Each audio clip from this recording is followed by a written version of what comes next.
सार। जब पहली बार बिछड़ने का डर महसूस हुआ, कुछ रिश्ते टूटते नहीं, बस समय उन्हें दूर कर देता है, लेकिन उस दूरी का दर्द उम्र भर साथ चलता है।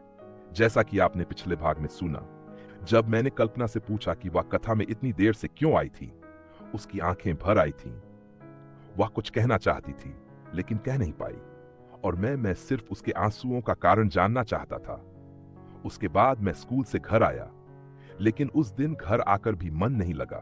दोपहर का खाना सामने रखा था, मां बार बार बुला रही थी, लेकिन न जाने क्यों भूख भी जैसे कहीं खो गई थी। शाम को ट्यूशन पहुंचा। सभी बच्चे बहुत खुश थे, हर कोई कथा की बातें कर रहा था। कोई कह रहा था, अजय तूने तो कमाल कर दिया। कोई मेरे गाए भजनों की तारीफ कर रहा था। कोई कह रहा था, पूरे गांव में तेरी चर्चा हो रही है। लेकिन सच कहूं, उस दिन मुझे अपनी किसी भी तारीफ से खुशी नहीं हो रही थी, क्योंकि मेरी असली खुशी तो कल्पना की मुस्कान थी, और वही मुस्कान कई दिनों से गायब थी। आज कथा का आखिरी दिन था। मैंने सोचा, शायद आज वह पहले जैसी मुस्कुरा दे, शायद आज उसके चेहरे का दर्द कम हो जाए। वह आई भी, ठीक समय पर आई, वैसे ही बैठी, वैसे ही पूरी श्रद्धा से कथा सुनी, लेकिन उसकी आंखों की उदासी आज भी वैसी ही थी। मैं उसे सबके सामने रोककर कुछ पूछ भी नहीं सकता था, बस दूर से देखता रहा और अपने मन को समझाता रहा। अगले दिन भंडारा था। पूरा गांव प्रसाद ग्रहण कर रहा था। हर तरफ हंसी थी, बच्चों की शरारतें थीं, बड़ों का आशीर्वाद था, लेकिन मेरी थाली में रखा प्रसाद भी फीका लग रहा था, क्योंकि मेरे मन में सिर्फ एक ही सवाल घूम रहा था, आखिर कल्पना इतनी उदास क्यों है? धीरे धीरे 7 दिन का वह आयोजन समाप्त हो गया। जिस कथा ने पूरे गांव को एक कर दिया था, वह भी खत्म हो गई। मंच हटा दिया गया, साड़ियां उतर गई, भगवान की तस्वीरें अपने अपने घर चली गई, और गांव की जिंदगी फिर पहले जैसी हो गई। हर कोई अपने काम में व्यस्त हो गया। अगली सुबह मैं हमेशा की तरह भैंस लेकर खेतों की तरफ निकल गया। मन में एक उम्मीद थी, शायद आज कल्पना मिल जाए, लेकिन वह वहां नहीं थी। उसके खेत का काम पूरा हो चुका था। अब उसके वहां आने की कोई वजह ही नहीं बची थी। उस दिन पहली बार मुझे एहसास हुआ कि कभी कभी इंसान पास होकर भी बहुत दूर हो जाता है। अब उससे मिलने का कोई रास्ता नहीं था।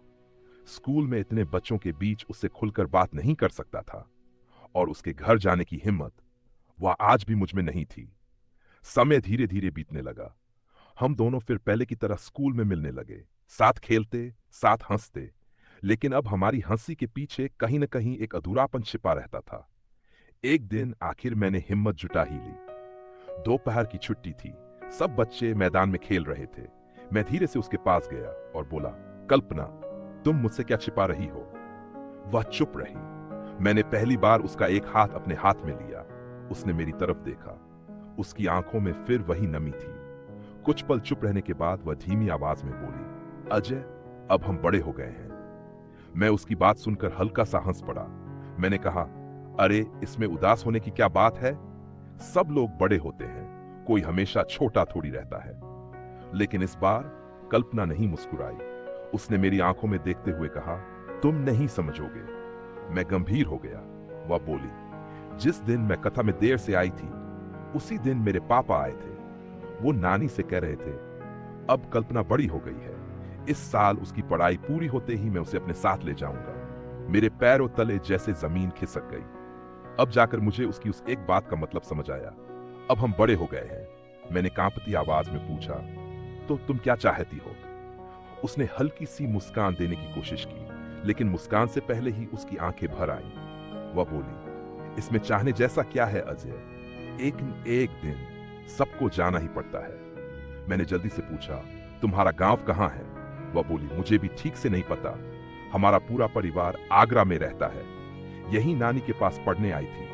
अब पढ़ाई पूरी होते ही मुझे आगरा जाना होगा। उसकी बात सुनते ही मेरे कानों में जैसे कुछ सुनाई देना बंद हो गया। बस एक ही शब्द बार बार गूंज रहा था, आगरा। क्या सचमुच अब हमारी राहें अलग होने वाली थीं?